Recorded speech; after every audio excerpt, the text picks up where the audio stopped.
بالله من شرور أنفسنا ومن سيئات أعمالنا من يهده الله فلا مضل له ومن يضلل فلا هادي له وأشهد أن لا إله إلا الله وحده لا شريك له وأشهد أن محمدا عبده ورسوله أما بعد فإن خير الحديث كتاب الله وخير الهدي هدي محمد صلى الله عليه وسلم وشر الأمور محدثاتها وكل محدثة بدعة وكل بدعة ضلالة وكل ضلالة في النار. فأعوذ بالله من الشيطان الرجيم. بسم الله الرحمن الرحيم. يا أيها الذين آمنوا اتقوا الله حق تقاته ولا تموتن إلا وأنتم مسلمون. يا أيها الناس اتقوا ربكم الذي خلقكم من نفس واحدة وخلق منها زوجها وبث منهما رجالا كثيرا ونساء واتقوا الله الذي تساءلون به والأرحام إن الله كان عليكم رقيبا. يا أيها الذين آمنوا اتقوا الله وقولوا قولا سديدا يصلح لكم أعمالكم ويغفر لكم ذنوبكم ومن يطع الله ورسوله فقد فاز فوزا عظيما. أما بعد فقد قال الله تعالى في كلامه المجيد ولا تقف ما ليس لك به علم إن السمع والبصر والفؤاد كل أولئك كان عنه مسؤولا. وقال الله عز وجل في موضع آخر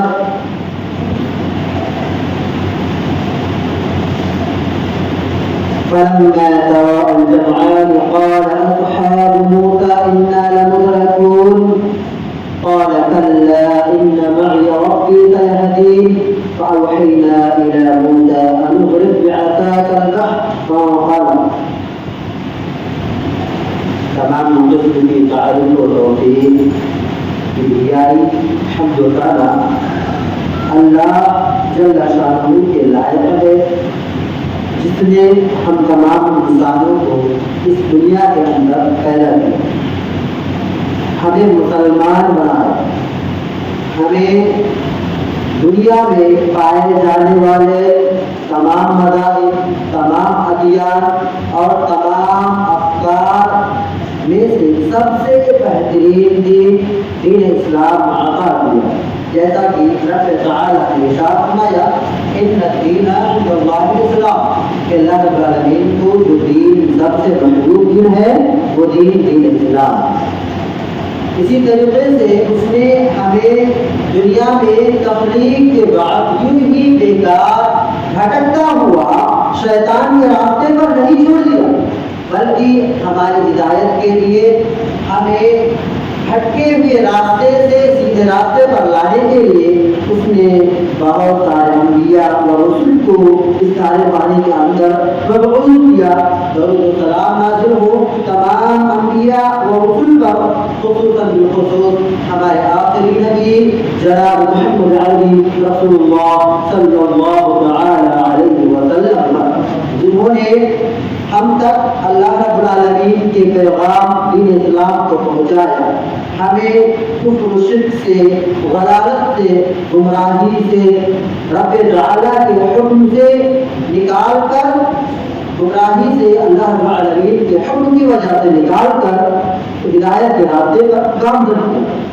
محترم سامعین، آپ کے سامنے ایک آیت تلاوت کی گئی ہے.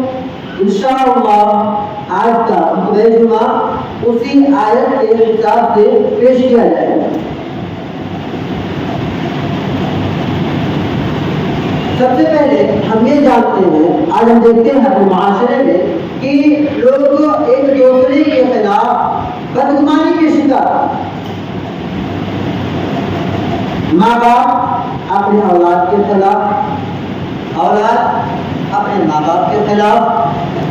اسی طریقے سے مزید مراحل ہے، بدگمانی بہت زیادہ پھیلتی جا رہی ہے. تو آئیے جانتے ہیں کہ یہ بدگمانی کیا چیز ہے، کیا بلا ہے. سب سے پہلے انسانی فکر اور سوچ کسی بھی انسان کے لیے یا کسی بھی چیز کے لیے دو طور ہوتے ہیں. ایک مثبت فکر جسے ہم کہتے ہیں پازیٹیو مائنڈ، انسان مثال کے طور پہ کہتے ہیں آپ نے کسی کو کال کیا، وہ آپ کے کال کو ریسیو نہیں کر سکتا، آپ نے کسی سے سلام کیا، وہ آپ کے سلام کا جواب نہیں دیا، تو آپ کا اس کے تعلق یہ سوچنا کہ ممکن ہے کسی پریشانی میں رہا ہو جس کی وجہ سے اس نے میری کال کا جواب نہیں دیا، ہو سکتا ہے کہ وہ کسی الجھن کا شکار رہا ہو جس کی وجہ سے اس نے میرے سوال کا جواب نہیں دیا، میرے سلام کا جواب نہیں دیا۔ اس کا مطلب یہ ہوا کہ کسی کا کسی انسان کے تعلق سے اچھا گمان رکھنا، اس کے تعلق سے اچھا سوچنا، یہ کیا ہے؟ مثبت فکر، جسے ہم کہتے ہیں پوزیٹو مائنڈ۔ اسی طریقے سے ایک دوسری قسم ہے نیگیٹو مائنڈ، منفی فکر، کہ انسان کا کسی دوسرے انسان کے تعلق سے غلط سوچنا۔ مثال کے طور پہ غلطہ مثال لیجیے کہ آپ نے کسی کو کال کیا، وہ آپ کے کال کا جواب نہیں دے سکا، تو آپ کا اس کے تعلق یہ سوچنا کہ اسے بہت زیادہ غرور آ گیا، اسے بہت زیادہ تکبر اور گھمنڈ آ گیا ہے، اسے پیسوں کی فراوانی کی وجہ سے تکبر سے چور چور ہے، اور اس میں اتنا گھمنڈ ہے کہ وہ کال کا جواب نہیں دینا چاہتا، سلام کا جواب نہیں دینا چاہتا۔ آپ کا اس شخص کے متعلق اچھا سوچنے کی بجائے غلط سوچنا، اس کو کہتے ہیں نیگیٹو مائنڈ، منفی فکر۔ اب یہ منفی فکر، بدظنی یا نیگیٹو مائنڈ دو طرح سے ہوتا ہے۔ ایک یا تو اللہ رب العالمین کے تعلق سے انسان بدتر ہوتا ہے، اللہ رب العالمین کے تعلق سے انسان برا گمان کرتا ہے۔ آپ جانتے ہیں کہ رسول گرامی صلی اللہ علیہ وسلم مکہ سے مدینہ کی جانب ہجرت کر رہے ہیں، آپ کے ساتھ حضرت ابوبکر صدیق رضی اللہ عنہ ہیں۔ دشمن آپ کا پیچھا کرتے ہوئے غار کے دروازے تک پہنچ گئے۔ یعنی غار میں جب یہ منظر دیکھا تو رسول گرامی صلی اللہ علیہ وسلم سے کہا، اے میرے حبیب، ہمارا دشمن ہمارے اتنا نزدیک آ پہنچا ہے کہ اگر وہ پیچھے مڑ کر دیکھ لے تو ہم پکڑ لے جائیں گے۔ ایسی صورت میں رسول گرامی صلی اللہ علیہ وسلم نے رب تعالیٰ پر جو بھروسہ دکھایا تھا، جو توقع اور اعتماد دکھایا تھا، اپنے رب کے تعلق سے جو حسن ظن قائم کیا تھا، اسے ہمیں اپنے ذہن میں محفوظ کرنے کی ضرورت ہے، اسے ہمیں ہمیشہ غور کرنے کی ضرورت ہے کہ ہم بھی کیا اس طریقے سے اپنے رب کے تعلق سے سوچ رکھ رہے ہیں، کیا ہمارا توکل اپنے رب کے تعلق سے ٹھیک اسی طریقے سے ہے یا نہیں ہے۔ ہمارے رسول صلی اللہ علیہ وسلم نے اس وقت جو کہا تھا، رب تعالیٰ نے اسے قرآن بنا دیا، اسے قرآن کی ایک آیت کا ایک ٹکڑا بنا دیا۔ رسول گرامی صلی اللہ علیہ وسلم نے کہا تھا، لا تحزن ان اللہ معنا، اے میرے یار غر، آپ غمزدہ مت ہوئیے، ہمارا رب ہمارے ساتھ ہے، وہ ہمیں ہمارے دشمن کے لیے یوں نہیں چھوڑے گا، ہمیں تنہا نہیں چھوڑے گا، ہم اسلام کی نشر و اشاعت کے لیے جا رہے ہیں، اسلام کی تبلیغ کے لیے جا رہے ہیں، ہمارا رب ہمارے اس نیک عمل میں مدد فرمائے گا، ہمارے دشمن سے ہمیں نجات دلائے گا۔ آپ غور کیجیے، حضرت موسیٰ علیہ السلام بنی اسرائیل کو لے کر مصر سے نکل رہے ہیں، فرعون اپنے لشکر کے ساتھ ان کے آنکھوں میں ہے، ان کے پیچھے آ رہا ہے۔ حضرت موسیٰ علیہ السلام اور بنی اسرائیل کے سامنے دریا ہے، پیچھے فرعون کا لشکر ہے۔ ایسی حالت میں موسیٰ علیہ السلام کے ساتھیوں نے، بنی اسرائیل نے تو یہ کہہ دیا کہ اے موسیٰ، اب تو ہم پکڑ لیے جائیں گے، اب تو ہم قتل کر دیے جائیں گے۔ اس کی عکاسی رب تعالیٰ نے قرآن مجید میں کچھ ان الفاظ میں کیا ہے، فَلَمَّا تَرَاءَ الْجَمْعَانِ قَالَ أَصْحَابُ مُوسَىٰ إِنَّا لَمُدْرَكُونَ۔ جب دونوں گروہ میں آپس میں آمنے سامنے تھی، موسیٰ علیہ السلام کی گروہ اور فرعون کا لشکر آمنے سامنے ہوئے، دونوں ایک دوسرے کے قریب آ پہنچے۔ اس وقت موسیٰ علیہ السلام کے ساتھیوں نے کہا، موسیٰ علیہ السلام کے متبعین نے کہا کہ اے موسیٰ، اب تو ہم پکڑ لیے جائیں گے، اب تو ہم قتل کر لیے جائیں گے۔ ایسے وقت میں موسیٰ علیہ السلام نے رب تعالیٰ سے جو حسن ظن قائم کیا تھا، ہمیں بھی ہمارے رب کے تعلق سے وہی حسن ظن قائم کرنے کی ضرورت ہے. ہمیں بھی ہمارے رب کے تعلق سے وہی توکل کی ضرورت ہے, وہی بھروسے کی ضرورت ہے. موسیٰ علیہ السلام نے کہا تھا کلا ان معی ربی سیہدین, ہرگز نہیں, میرا رب میرے ساتھ ہے, وہ مجھے اس دریا کو پار کرنے کا راستہ بتائے گا, مجھے بتائے گا کہ اس دریا کو کیسے پار کرنا. میرا رب مجھے کبھی بھی مشرکوں کے ہاتھوں میں نہیں چھوڑے گا. حضرت موسیٰ علیہ السلام کا انتخاب کو ادا کرنے کی تھا کہ رب تعالیٰ نے عرش بری کو بھر کیا, حضرت علیہ السلام کو بھیجا اور کہا فَأَوْحَيْنَا إِلَىٰ مُوسَىٰ أَنِ اضْرِب بِعَصَاكَ الْبَحْرَ. اس وقت رب تعالیٰ نے حضرت موسیٰ علیہ السلام کو روک دیا, کہا اپنے عصا کو, اپنے لاٹھی کو دریا پر مارو, راستہ بن جائے گا. حضرت موسیٰ علیہ السلام نے اپنے عصا کو دریا پر مارا. رب تعالیٰ نے موسیٰ علیہ السلام کی توکل کی وجہ سے موسیٰ علیہ السلام کو ان کے دشمن سے نجات دلائی. میرے ساتھیوں, آج ہم اپنے رب کے تعلق سے کیا سوچتے ہیں؟ اپنے رب کے تعلق سے ہم بندر کی شکار ہیں. ہم اپنے رب کے تعلق سے ایک حمایت کے حامل ہیں. ہمیں کوئی پریشانی آ جاتی ہے تو ہم معاویہ بچانے لگتے ہیں. ہم غیروں کے سامنے اپنا سر رکھتے ہیں, غیروں کے در پہ جا کر بندہ کرتے ہیں. ہم اولاد کی امید ہم انہیں بڑے مردوں سے رکھتے ہیں. میرے بھائیوں, کیا ہمارے انبیاء نے بھی اسی طریقے سے اپنے رب پر توکل کیا؟ ذرا سوچیں. ہم کہتے ہیں کہ وسیلے کی ضرورت ہے اللہ سے بات کرنے کے لیے, اللہ کو اپنا پیغام پہنچانے کے لیے. کیا ہمارے انبیاء نے بھی یہی طریقہ اپنایا؟ آئیے ذرا دیکھتے ہیں. اللہ رب العالمین نے ارشاد فرماتا ہے قرآن مجید کے اندر کہ ہم انسان کے شہرت سے بھی زیادہ قریب ہے. تو جب رب تعالیٰ انسان کے شہرت سے بھی زیادہ اس کے قریب ہے تو بھلا اس تک پہنچنے کے لیے کسی انسان کو اس کے شہرت تک, کسی انسان کو اس کے حلق تک پہنچنے کے لیے کسی وسیلے کی ضرورت ہے؟ رب تعالیٰ کہتا ہے نحن اقرب الیہ من حبل الورید, کہ ہم انسان کے قریب اس کے شہرت سے بھی زیادہ. بھائی, آج ہم غیروں کے گھر میں جاتے ہیں, ان کو سجدہ کرتے ہیں. آپ ذرا سوچیے, رب تعالیٰ نے قرآن مجید میں کیا کہا؟ رب تعالیٰ قرآن مجید کے اندر کہتا ہے ان الذین تدعون من دون اللہ لن یخلقوا ذبابا ولو اجتمعوا بہ, کہ بے شک اللہ کے علاوہ تم جس کو پکارتے ہو وہ سارے کے سارے مل کر ایک مکھی پیدا کرنے کی طاقت ہو. مکھی پیدا کرنے کی بات کو دور, وہی یسلبهم الذباب شیئا لا یستنقذوه منه. اگر مکھی ان سے ان کی کوئی چیز لے کر چلی جائے تو ان کے اندر اتنی بھی طاقت ہوتی ہے کہ اس مکھی سے وہ ادنا کی چیز واپس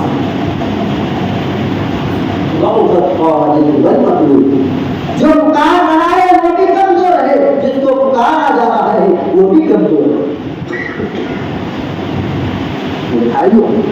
ہم کہتے ہیں کہ ہمیں اللہ تک پہنچنے کے لیے وسیلے کی ضرورت ہے, جبکہ رب تعالیٰ کے قرآن مجید میں کہتا ہے وَإِذَا سَأَلَكَ عِبَادِي عَنِّي فَإِنِّي قَرِيبٌ, کہ جب میرا کوئی بندہ آپ کے پاس آئے, آپ سے میرے بارے میں سوال کرے تو آپ اسے بتا دیجئے کہ تمہارا رب مجھ سے بہت زیادہ قریب ہے.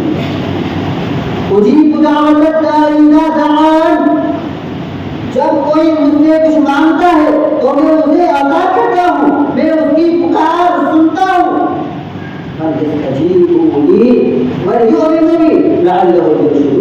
تو لوگوں کو یہ چاہیے کہ میں جب اتنی نوازش کرنے کا وعدہ کر رہا ہوں تو مجھ کو پکارے, مجھ سے مانگے, اور مجھ پر ایمان لائیں, مجھ پر بھروسہ کرے, لعلہم یرشدون, تاکہ وہ نیکوکار بن جائیں, ہدایت یافتہ. بھائیو, جب تک ہم نے اپنے رب سے امیدیں لگائی, جب تک ہم نے اپنے رب سے حسن ظن قائم کیا, ہمارے رب نے ہمارا ساتھ دیا, ہمارے رب نے ہمیں عطا کیا. جب ہم نے اپنے رب کو چھوڑ دیا, اپنے رب سے بدل ہو گئے, اپنے رب کو کے در کو چھوڑ کر غیر مزار کا طواف کرنے لگے، ایسی حالت میں رب تعالیٰ نے ہمیں چھوڑ دیا۔ رب تعالیٰ کہتا ہے فاذکرونی اذکرکم واشکرونی ولا تکفرون، کہ مجھے یاد کرو میں تمہیں یاد کروں۔ پھر ہم نے اپنے رب کو یاد کرنا چھوڑ دیا، ہمارے رب نے بھی ہمیں چھوڑ دیا۔ اب دوسری جو چیز ہمارے سامنے بچی ہے وہ یہ ہے کہ انسان کا انسان سے برتن ہو۔ آپ معاشرے میں دیکھتے ہیں کہ بعض لوگ کو اللہ رب العالمین فراوانی سے عطا کرتا ہے، انہیں نعمت دیتا ہے، انہیں مال و دولت جائیداد دیتا ہے، تو اس کے تعلق سے لوگ یہ کہتے ہیں اس نے چوری کی ہوگی، ڈکیتی کی ہوگی، کوئی ہاتھ مارا ہوگا تبھی سے اتنا مال مل گیا۔ تو اللہ کہاں سے اتنا مال ملنے والا تھا؟ آپ اپنے گھر میں دیکھتے ہیں کہ آپ کا بیٹا، آپ کا بھائی کسی پریشانی کی وجہ سے، کسی مشکل کی وجہ سے کچھ دن اپنے والدین پہ، گھر والوں پہ توجہ نہیں دے پاتا ہے، تو ساس اور نند کیا کرتی ہے؟ کہتی ہے کہ بہو نے کام کر دیا، بہو نے ہمارے بیٹے کو ہم سے تقسیم کر دیا ہے، ہمارے بیٹے کو ہمارے خلاف بھر دیا ہے، اس وجہ سے ہمارا بیٹا ہمارا خیال ہو جائے۔ اسی طریقے سے اگر بیٹا ماں باپ کی طرف، بہن کی طرف، اپنے دیگر اقارب کی جانب توجہ دیتا ہے تو بہو یہ گمان کرنے لگتی ہے کہ ساس نے ہمارے خلاف ہمارے شوہر کو بھڑکا دیا ہے، جس کی وجہ سے ہمارا شوہر ہم سے اچھا برتاؤ نہیں کر رہا۔ میرے بھائیوں، ان سب چیزوں کے تعلق سے رب تعالیٰ نے ارشاد فرمایا یا ایھا الذین آمنوا اجتنبوا کثیرا من الظن ان بعض الظن اثم ولا تجسسوا ولا یغتب بعضکم بعضا ایحب احدکم ان یأکل لحم اخیہ میتا فکرہتموہ۔ رب تعالیٰ نے ارشاد فرمایا اے وہ لوگوں جو ایمان لائے ہو، اجتنبوا کثیرا من الظن، بہت ساری بدگمانیوں سے اپنے آپ کو بچاؤ۔ بہت ساری بدگمانیاں ایسی ہیں جو انسان کو ہلاک کرنے والی ہے، تو اپنے آپ کو اس سے بچاؤ، کسی کے اپنے بھائی سے بدظن نہ ہو، اس کے تعلق سے برا گمان نہ کرو۔ کیونکہ انسان اگر کسی کے تعلق سے برا گمان کرتا ہے تو اس کی جاسوسی میں پڑ جاتا ہے، اس کے پیچھے پیچھے جانے لگتا ہے کہ دیکھوں یہ کیا کیا غلطیاں کر رہا ہے، کیا کیا برائیاں کر رہا ہے۔ اسی وجہ سے رب تعالیٰ نے اسی آیت میں آگے کہا وَلَا تَجَسَّسُوا، کہ کسی کی جاسوسی نہ کرو۔ اگر لگ رہا ہے آپ کو کہ یہ اس انسان میں کچھ خامیاں ہیں، اپنے آپ کو محسوس رکھو، اس کا پیچھا کر کے اس کے گناہوں کو ٹٹولو مت۔ اگر آپ کو پتا چل جائے کہ یہ انسان گناہگار ہے، اس میں خامیاں ہیں، تو اس کی خامیوں پر پردہ پوشی کرو، اس کی خامیوں پر صدر پوشی کرو، اس کی خامیوں کو لوگوں میں بیان نہ کرو۔ رب تعالیٰ کہتا ہے وَلَا يَغْتَبْ بَعْضُكُمْ بَعْضًا، کہ اگر آپ کو پتا چل بھی جائے کہ اس انسان میں یہ خامی ہے، اس انسان میں یہ غلطی پائی جاتی ہے، اس نے یہ گناہ کیا ہے، تو اس کے گناہ کو چھپاؤ، اس کے گناہ کو لوگوں کے سامنے بیان نہ کرو، کیونکہ جو گناہ تم انسان کے کسی گناہ کو تم کسی دوسرے انسان سے بیان کر رہے ہو اور وہ چیز اس کے اندر پائی جا رہی ہے، تو آپ حقیقت سے انتخاب کر رہے ہو۔ کسی کی برائی کو کسی کی سے بیان کرنے کی وجہ سے آپ خود گناہگار ہو رہے ہیں۔ ایک تو آپ دل سے بھی بے عزت کر رہے ہو اور خود اپنے آپ کے سر پہ بھی گناہ ڈال رہے ہو۔ ایحب احدکم ان یأکل لحم اخیہ میتا فکرہتموہ، کیا تم میں سے کوئی یہ پسند کرے گا کہ وہ اپنے مردہ بھائی کا گوشت کھائے؟ کیا کوئی پسند کرے گا؟ کسی انسان کے خلاف پڑھنا، اس کی غیبت کرنا رب تعالیٰ نے کتنا بڑا ظلم ہے۔ رب تعالیٰ نے کہا کہ کسی کی غیبت کرنا گویا اس طرح ہے کہ وہ اس مردے کا گوشت کھائے، اپنے مردہ بھائی کا گوشت کھانا کون کرے کسی کے اندر یہ نہیں، کسی کے اندر یہ سارا نہیں، رب تعالیٰ نے اتنا عظیم گناہ کرا دیا، لیکن پھر بھی ہم غفلت کے شکار ہیں، پھر بھی ہم ایک دوسرے کی جاسوسی کرتے ہیں، پھر بھی ہم ایک دوسرے کی غیبت میں پڑے رہتے ہیں کہ بھائیو اللہ کے رسول صلی اللہ علیہ وسلم نے صحیح بخاری کے حدیث میں فرمایا لا يدخل الجنة قتال، جو آدمی چغل خوری کرتا ہے وہ جنت میں داخل نہیں ہوگا۔ میرے بھائیو ہمیں ضرورت اس بات کی ہے کہ ہم ان چیزوں سے اپنے آپ کو بچائیں، اپنے دامن کو ان تمام عیوب سے پاک کریں، رب تعالیٰ سے ہم حسن ظن رکھیں، اس پر ہم بھروسہ کریں، اپنے بھائی کے تعلق سے ہم مثبت فکر رکھیں۔ رب تعالیٰ سے دعا ہے کہ اللہ رب العالمین ہم تمام حضرات کو اپنے معبود کے تعلق سے حسن ظن رکھنے کی توفیق عطا فرما، اللہ رب العالمین پر ہمیں توکل خالص رکھنے کی توفیق عطا فرما، اللہ رب العالمین ہمیں ہمارے بھائی کے تعلق سے حسن ظن والا آدمی بنائے، اللہ رب العالمین تو ہم تمام حضرات کے گناہوں کو معاف فرما، اللہ رب العالمین تو ہمیں جب تک اس دنیا میں زندہ ہے عقیدے توحید پر زندہ ہے، اور جب ہمارا خاتمہ ہو عقیدے توحید پر ہو، آمین۔ تقبل اللہ یا رب العالمین۔ السلام علیکم ورحمۃ اللہ وبرکاتہ۔